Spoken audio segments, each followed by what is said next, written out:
After we get a chance to review it, still as frustrated as we were yesterday. Really felt like on first and second down, we did a good job executing, and it was just the situational stuff that if we're going to get to where we want to be as a team, we got to do a better job at. So third down, low red zone, were really the situations that got us. Even 2 minutes at the end of the half, offensively, we had a penalty that brought us back. It's the situations that got us beat yesterday, and that's disappointing because we felt like in a lot of areas we played well enough to win. Won the turnover battle for the first time all year, but it wasn't enough because of the third downs and the red zone situations. And so you go on the road in divisional games, and that's the stuff that's going to get you beat, and that's what happened yesterday. So frustrating. We're excited that we'll have another shot at them here in a couple weeks, but obviously a disappointing game by us. Third down and 5 yards or less. Mm-hmm. The makeables, I think it was like 1 for 4. Is that even the most frustrating where you had in good down and distance situations, unable to convert? It is. We've done a good job even executing on some third and longer over the course of the year. That's been an area we've actually been okay in. But the third and 2 to 5 is ones you got to convert in, and we didn't, and that was really frustrating. Do you kind of second guess those play calls at first and goal from the 2-yard line, and then the Andy Dalton draw on fourth down? You certainly, that's an easy thing to do, but as we game plan and we get in those situations, we feel good about them. Certainly the first and goal and the 2, the critical part is we can't take a sack there. It's kind of an unbalanced play for us. We're trying to get to the ball quickly. They did a good job getting to a coverage check and covering our guys, and that's just one we got to get rid of and be in second goal and the 2 there. So, yeah, of course, when you get sacked, you second guess it, but we had the plan in place for a reason. They just did a nice job defending it, and we just got to move on and get to the next play. And then they did the draw, on fourth and goal. If you tell me we're going to get 2 safety look, drop 8, 3-man front, we're going to have 2 other guys in the box, we should be able to execute that and get into the end zone. And, of course, when you don't execute it, it looks bad, but when you do execute it, it looks really good. And, obviously tough situation there on fourth and goal. We don't get it, and you feel bad about it. But we have the plan in place for a reason, and we got to just execute it. How would you assess how you've done as a play caller for the first? Well, I think all of us can make improvement, players and coaches. That's the important thing, is not thinking that you're perfect in any way, and you got to keep studying yourself and finding ways you can be better, and be open to suggestions and criticisms. And I ask our staff oftentimes what they think about certain things we've done, and I just want to make sure you don't have a big ego about things you've done, and you're willing to take input and do your best to improve. And so I feel like we're making improvement as a team and specifically as an offensive unit. We're not scoring enough points, but I do feel like over the last couple of weeks we've started to make some improvements. It's just got to carry over, and we got to be consistent from game to game. On fourth and goal, I thought initially that it was a stunt up front. Mm-hmm. Having looked at it again, if one person makes a block, you do walk into the end zone. I can see why you said it was a walk-in touchdown. If one thing happens, it is a walk-in touchdown. It's but that's just part of all 11 guys being on top of the screws there, and there's certainly times you can give better play calls over the course of the game where you got to be accountable for that, and our guys, there's just some things that we can clean up from a detail standpoint. Is there sort of a beauty or importance in keeping it simple when you get that close to the goal line and not wanting to run too many complicated plays because you can't just kind of shove it in there sometimes and just end it? Yeah, the plays that we ran yesterday are really plays that we've practiced all season long, whether we run them in games or not. That's really the point we've gotten to, is let's make sure our guys understand what we're trying to accomplish, and call some things that we've invested on. Oftentimes, this is going back to as long as I've played football.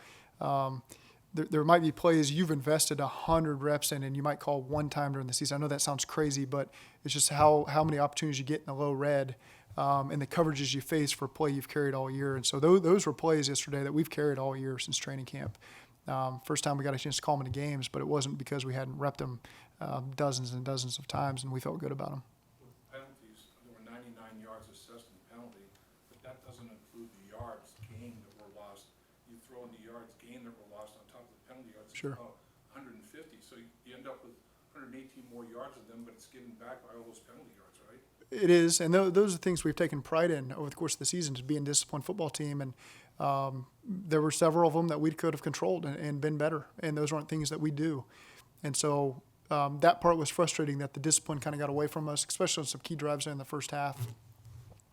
And then, there's some judgment ones in the second half that can go either way, depending on how the game's called, and you just got to live with that. But that part was just frustrating. That they're in the first half, two specifically that I can remember that we could have done a better job on that we didn't, and it moved us back and put us in tough spots. When they were doing replay, on the interception and call pass interference, and then at the end of the game, they definitely have a tight end down the football field blocking while the ball is still in the air. Isn't that as big a rule as interference on the interception? It's all about the replays that they have access to, and what we see is a tight end 2 yards down the field engaged before the ball's caught, and now whether or not you can get that angle on the TV copy, I don't know. But that's the reason we challenged it, feeling like also at that point, what do we have to lose? It's 2 minutes left. They're in field goal range. If they convert that and they get the first down, they're going to make it a 2-score game. So we're about to lose. I know the timeouts were critical, but we're going to lose our ability to challenge there under 2 minutes.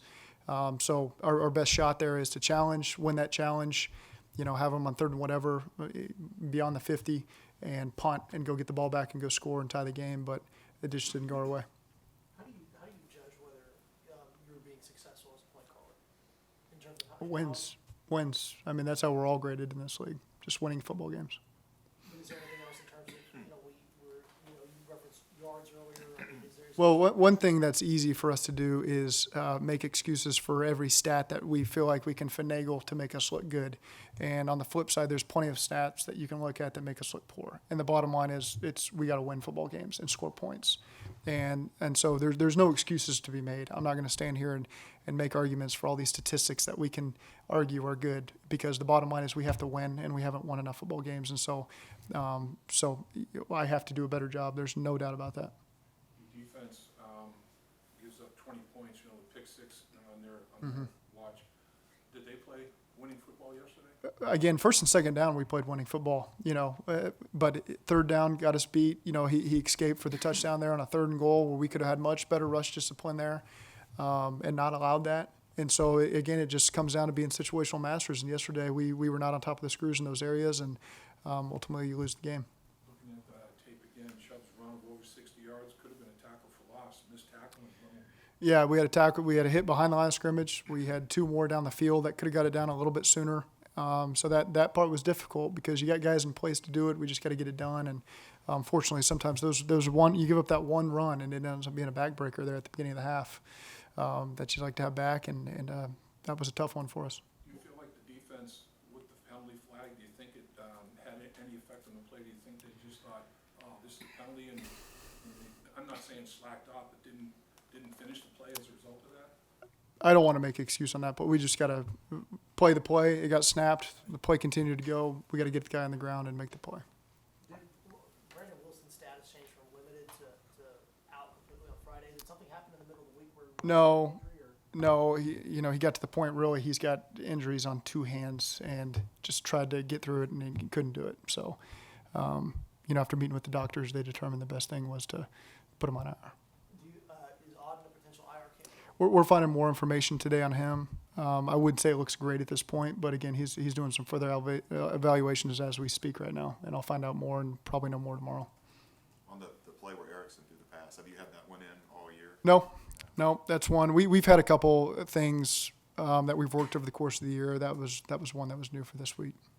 Are you looking for a certain situation to pull that out, or certain? Yeah, both. There's certainly looks we do not want to run. We check a lot of plays over the course of the game, whether people realize it or not. But that was certainly one where if we had the wrong look, we would not have run it. So just to be clear, when you said it doesn't look great, that there's the likelihood that he's probably going on IR barring. Just initially seeing him come off the field here and last night, but again, he's meeting with doctors right now, so I don't want to make any guesses on what's going to happen. But we need to find out more from his meeting right now.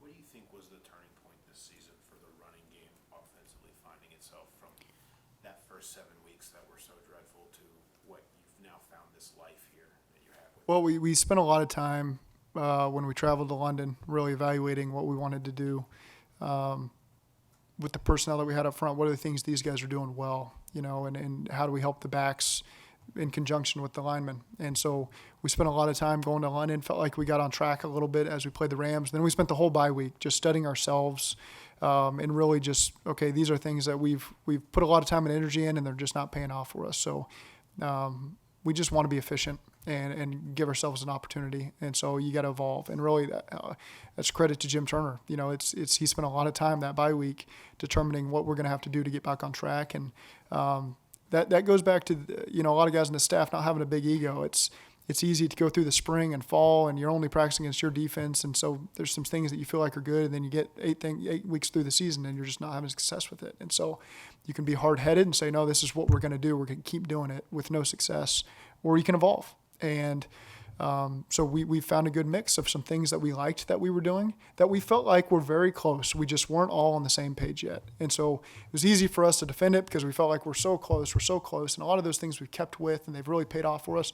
And then in a lot of ways we've evolved, you know, and I think our guys have responded really well to it. And, you know, now that we've just gotten so many reps as the season's gone, those guys have a good feel for each other and for what we're asking of them. And so it's really helped us in the run game. It's helped us in play actions now. You see, we can call so many more play actions once we get that stuff going. And so the flow's been better. We just got to score more points. Need more explosive runs. And we really are challenging our guys. They got to help the back down the field. It's not just, you watch our linemen on the second level trying to get guys cut off. We got to have everybody down the field getting on DBs so that Joe and Gio have the opportunities to go hit the home runs that we need. It seems like you guys kind of looked back to last year a little bit. So how much did you pull more from last year than you anticipated when you guys were doing that evaluation of, you know what, maybe Yeah. let's look at some of that stuff because what they had going then? Yeah, the funny thing is when you watch last year, there's a lot of things that we came in doing, you know, and so again, you just got to find the balance. We've changed out linemen from what they had last year, and so it's just a balance of everything, and you just got to find the best fit for the 11 guys that we're putting out there, and we feel like we're headed in the right direction. There's not perfect, but we're heading in the right direction. Do you have any update on AJ this week? No, not yet. We'll just take it day to day and kind of see what the diagnosis is tomorrow, and we'll see if there's any change on Wednesday. His pre-game workout was pretty impressive to watch how he was explosive and sudden and quick. And is there any word after the day after workout like that? No predictions there. You know, we'll take it day to day with him and see where we're at when we get to Wednesday. How eager are just you and this organization to get him out there and, I mean, more importantly, know what his future is going to be here? Because that's a big question that, everyone has. They want to see him out there. One, they also want to see him here, for the rest of his career. Sure, I understand that, and of course we want our best players out there. You know, he's a Pro Bowl player. He's been playing at a high level for a long time, so you always want those guys out there performing for you. But of course, he's dealing with the injury that's put him back, and so we don't worry about next year at this point. We just take it week to week and see what players are healthy for us on Sunday. Can you confidently say you don't have concern about his long-term health if you don't see him play? Like, do you need to see him play to know that, okay, he looks healthy, or do you have enough confidence in everything else you've seen? Yeah, he's put enough on tape to where I feel like we know what player he's going to be when he's healthy. Health-wise, though, I mean. Yeah, I think you could say that about any player, but again, he's fought through injuries before and come back and been a really good player. And so I just take it week to week and worry about right now, and you have a chance to make all those decisions later. As a coach, you're a coach, you're a psychologist, you're all kinds of things. He seems to be in a situation where he's been elite his whole career, high school, college, NFL. Now he's got an injury that he's never had before, and mentally, just like doubting, can I overcome it?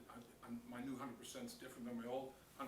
How do you help a guy get through that stuff? He's been the same guy since I've been here, and so I don't necessarily see it that way. I feel like he's doing all the things in rehab he can to get himself healthy and available to play at a high level. So I don't want to speculate on anything he thinks. I take him at his word, and we've had great conversations and trust where he's at. What's it like for a first-year head coach to start game week going up against Bill Belichick? Well, it's just another opponent for us. They've obviously had a lot of success, but you just have to really look at what they've done this year and attack this opponent, and not worry about all the achievements they've had years ago, last year even. You just got to look at, okay, what are we facing this week and what gives us the best chance to win? And you can't worry about all the things that come with the Patriots. You just got to attack. They're another opponent. We got them here at home. Our guys are ready and eager to get back in the win column. We tasted it 2 weeks ago, and so we got to do everything we can to give ourselves a chance to go win this game. Just a couple more minutes, please. Rumors are out there that the Patriots had a videographer up in the Bengals press box area working with an advanced scout that was taking video of the Bengals sideline. Do you have any reaction to that? I'm aware that there was an incident, but I know the league is investigating it, so I've got no comment. So the league is investigating, so it's out of the norm. It's not standard operating procedure, I don't have anything to say about it. but there was somebody up there. I've got no comment. What did you learn in the Super Bowl last year? That was a heck of a day in a lot of ways. You want to get back to that 48 hours? About Bill Belichick. Well, obviously they do a great job adapting to their opponent. Always having a great plan in place. That's what makes them difficult. Is you can't necessarily look at what they did versus the Chiefs or 2 weeks, whatever it was, and say, all right, that's what they do. They do a great job evolving because they've been together for so. You look at the defense. My God, I was in Miami in 2012, and it feels like all the same players are starting on defense. All the same guys I was writing third down reports on 9, whatever it was, how many years ago. And so there's a lot of continuity there, and they value smart players. There's no question about it. And so those guys play really well. And so what I learned in the Super Bowl, no surprises. They'll adapt to their opponent and give themselves the best chance to win. And they're really good situationally. They've always set the standard and the turnover margin and really win in situations. And just having been with the division, been in the same division with them for 4 years, you saw that for 8 games. It was that's why they win a lot of football games. Do you watch that game tape from the Super Bowl when you analyze? You factor in everything. There's been opponents this year. We've gone back 2 years to watch tape of how we thought they would play us. And so that's not uncommon. The Seattle Seahawks ran a 6-1 that Belichick ran in the Super Bowl. Do you expect to see some of that 6-1 from Bill Belichick with your exposure with the Rams and all? I think you got to be ready for everything, and we got to have a great plan in place. We know they'll have a great plan in place, and so we're just excited for the challenge.